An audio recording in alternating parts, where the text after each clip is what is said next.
vision and pay me. It's never this way. We indigenous, maybe we winning this crazy. Opportunity, your opportunity, your opportunity, your opportunity. This your opportunity, your opportunity. Welcome to EDI on the Street. This is where we talk all things EDI and supply chain. Both of us here are from GraceBlood. That's right. And we've been digging into, well, a lot of material this week, articles, client chats, our own data, really focusing on a big concern we hear all the time. Job transformation, right. Or maybe the fear around it. Exactly. It's like the elephant in the room, isn't it?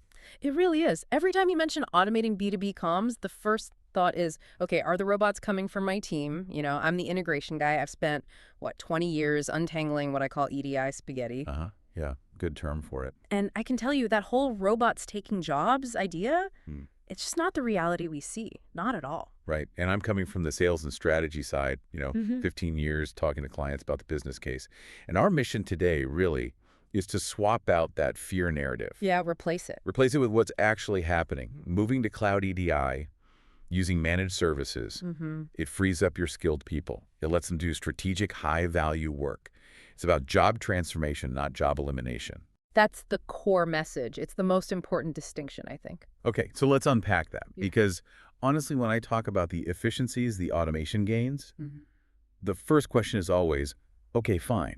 But what about the people doing this now? Yeah, the dedicated team. Right. A CFO hears automation. And you can almost see them mentally scratching out a salary line. How do we push back against that immediate sort of skeptical reaction? Well, the skepticism isn't totally unfair, is it? Especially if EDI analysts have always been seen as just, operational cost centers. True. But we have to be super clear about the goal here. Cloud EDI, managed services. Yeah. They don't get rid of people, they get rid of the inefficiencies, the friction points. Okay, so you're targeting the clunky processes, not the actual employees. Exactly. We're targeting the broken bits, the bottlenecks, not the people who have all that valuable knowledge. So the employee is definitely still needed, but their job changes, fundamentally changes. Precisely. You're not ditching their domain expertise that's gold. You're just taking away the frustrating, repetitive parts. The pain points. Yeah. So the role shifts. It goes from being reactive to being proactive. Instead of the person constantly rekeying data or, manually pushing transactions through. Like the mechanic analogy you use, fixing the engine every 5 minutes. Exactly that. Instead of being the mechanic, always fixing things, they become the designer. They're steering the ship, optimizing, improving the whole business process that EDI supports. Which makes that person way more valuable to the company. Absolutely. Because their domain knowledge, which you really can't replace easily, is now being used for strategic stuff, for making things better, not just patching up daily fires. That's it. The value proposition shifts completely. It's not about babysitting transactions anymore. It's about using the data, the insights, to get better business outcomes. Okay, let's drill down then. What specifically gets automated? For someone listening who's maybe stuck in that operational firefighting mode right now, what's the actual grunt work, as you call it, that Cloud EDI takes off their hands? Right, the grunt work. We're talking about those really repetitive, tedious tasks, the ones that honestly eat up 80% of their day sometimes. Like what? Things like data translation, document mapping updates and tweaks, the day-to-day routing of documents, communicating with partners about routine stuff, and definitely the endless error handling, chasing down exceptions, validating things manually.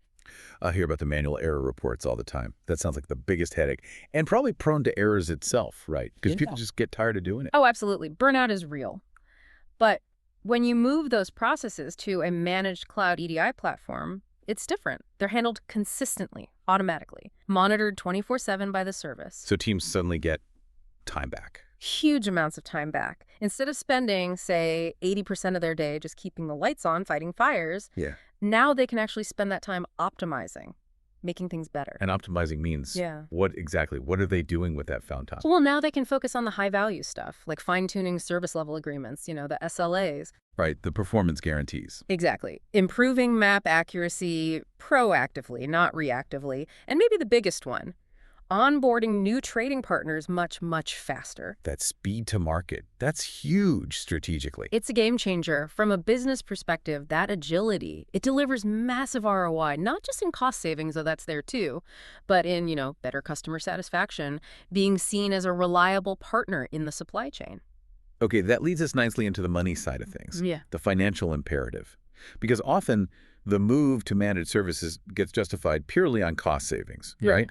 But that misses the bigger picture, the opportunity cost. It really does. You have that analogy comparing on-premise EDI to Apple turnovers versus managed services being just the Apple. Can you explain that? Yeah, I like that one. It holds up because, well, on-premise just requires so much more effort, more expense, more ingredients, if you will, to get the same basic result, the EDI connection. When you look at a typical company, maybe mid-sized, let's call them ABC widgets. If they're running an older on-prem system, the costs just pile up like crazy. And usually you only see on-prem making sense for companies with really complex security needs, or maybe those doing millions and millions of transactions, right? That's generally the case, yeah. So for our ABC widgets example, let's look at the hard costs. Staffing first. Salary, taxes, benefits for just one EDI analyst. That easily hits, what, $98,000 a year? Maybe more. Easily. Then you add the hardware costs, the software licenses, van maintenance. Let's be conservative, say $12,000 total annually for all that. So boom, you're already over $100,000 just to keep the basic system running. Okay, but those are just the obvious costs, the hard costs. What I find really moves the needle in conversations is the hidden stuff, the chargebacks, the fines. Oh, that's the killer. That's the real gut punch. If you look at industry averages, even conservative ones, say ABC Widgets does $100 million in revenue, they could easily be losing up to $600,000 a year. Yeah. $600,000 just from chargebacks and fines because of EDI errors or non-compliance. Wow. And that's before you even talk about the upfront cost, the initial implementation for an on-prem system. That's often a high six-figure price tag right there. That level of risk exposure is just staggering. Okay, so let's flip it. Compare that to another company, DAF Gadgets. They use a managed services solution, cloud-based. Right. The difference is night and day. For DAF Gadgets, $0 for hardware, $0 for software licenses they have to manage, $0 cost for dedicated staff whose only job is babysitting EDI transactions. The van cost. Usually bundled in, included in the subscription. So effectively $0 additional van cost compared to the subscription itself. And the subscription cost itself is predictable, right? Highly predictable, which finance loves. For a company doing, say, 1,000 transactions a month, on average, pretty typical mid-range volume, the annual subscription might be less than $10,000, maybe around $7,200 in our example. Okay, so compare $7,200 to over $100,000 just in basic running costs. Exactly. And the biggest kicker, because experts are managing the compliance, the mappings, the partner connections, those devastating chargebacks and fines, they get slashed, dramatically reduced, sometimes by 50%, sometimes close to 100%. You stop that massive revenue leakage. So if you do the math, a mid-range company could realistically see annual savings approaching, what, $400,000? The numbers often work out something like that, yes. It's substantial. But beyond the hard dollar save, there's that strategic value you mentioned, risk mitigation. Right. I always ask clients, what happens if you're one EDI person, the one who knows everything, how all the maps work, all the partner quirks, what happens if they win the lottery tomorrow, or just get sick for 2 weeks? That's a huge point. Everything grinds to a halt. Strategic projects get put on hold. Suddenly, the CIO or the IT director is trying to figure out map errors or test transactions. Or worse, they're paying emergency rates, time, and materials to an outside EDI firm just to keep orders flowing. Talk about failing to realize the value of your senior leadership. That's that single point of failure risk. It's terrifying for a business. Absolutely terrifying. We saw this play out with a seafood company out on the West Coast. They burned through 3 different EDI analysts in about 4 years. Every time someone left, chaos. Yeah. Major system instability. So what did they do? They migrated to managed services. It stabilized everything, got rid of the software and hardware headaches, and crucially, it freed up their IT director. He could finally stop worrying about EDI fires and focus 100% on strategic leadership, planning future architecture, big picture stuff. They essentially bought back stability and his valuable time. That's a perfect transition, actually. Yeah. That stability. How does it translate into better jobs for the people who were doing the EDI work before? Yeah. How do those roles formally shift so the company keeps that valuable expertise? Yeah, the titles often change because the focus changes. It gets elevated. Your EDI analyst, they might become a business systems analyst. Now they're looking holistically at how EDI fits into the ERP, overall process efficiency, things like that. And maybe the EDI coordinator? They could become a partner onboarding specialist, focusing on the relationship management side of the supply chain, streamlining how fast you connect new vendors or customers, much more strategic. And thinking about retention. Yeah. That's massive, right? People want meaningful work. They want to grow. They don't want to just be buried in spreadsheets and, rejection reports day after day. Nobody wants that. People leave jobs where they feel stuck or undervalued. They don't usually leave organizations that give them real opportunities to learn and contribute more strategically. You shared a client quote that stuck with me. Oh, yeah. Which one? We didn't lose people. We gave them better jobs. Ah, yes. That sums it up perfectly, doesn't it? That's the ideal outcome. It really is. Can you share maybe one more concrete example? Yeah. A team that went through this transformation, kept everyone, and saw real positive change. Sure. There was a manufacturer I worked with. They had a 3-person EDI team. And honestly, they were always behind, constantly just managing acknowledgments, chasing down error reports, just treading water, basically. Sounds stressful. Very. So they migrated to managed cloud EDI. The platform took over all that automation, the 24/7 monitoring, the daily grind stuff. Okay, so what happened to the 3 people? What did they start doing instead? Well, within about 6 months, it was amazing. Those same 3 individuals were leading strategic projects, things like automating parts of the partner onboarding process, digging into advanced data analytics from the EDI flows, driving continuous process optimization across related systems. So no one lost their job. Not a single person. In fact, 2 of them were formally promoted into new roles, specifically focused on supply chain innovation. Their value was recognized, and they were empowered. That's a fantastic success story. But it hinges on something crucial, doesn't it?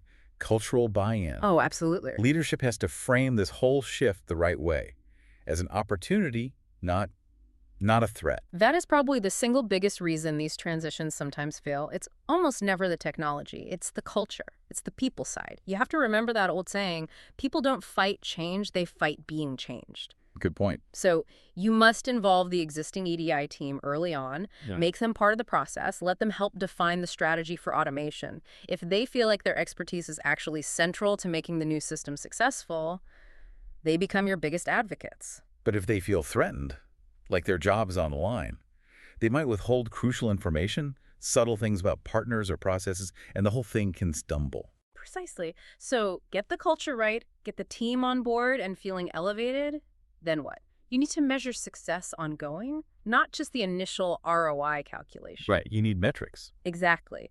This is where you track things like key performance indicators, KPIs, and also what we call net cost benefit, or NCB. Okay, let's break those down a bit. What are the key KPIs we should be looking at to see if the new system is really working better?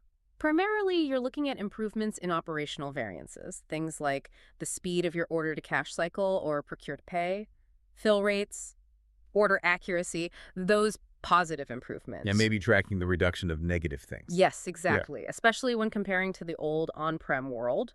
You measure the reduction in chargebacks from non-compliance, fewer fines for unresolved exceptions, and crucially, tracking if you're losing less new business because now you actually have the bandwidth to onboard new partners quickly. Okay, and the net cost benefit, the NCB, how does that work? NCB is about quantifying all the benefits, even the ones that seem a bit fuzzy or perceived.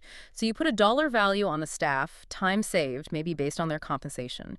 You estimate potential revenue gains from faster onboarding or fewer errors. Then you subtract the ongoing costs, like the subscription fee.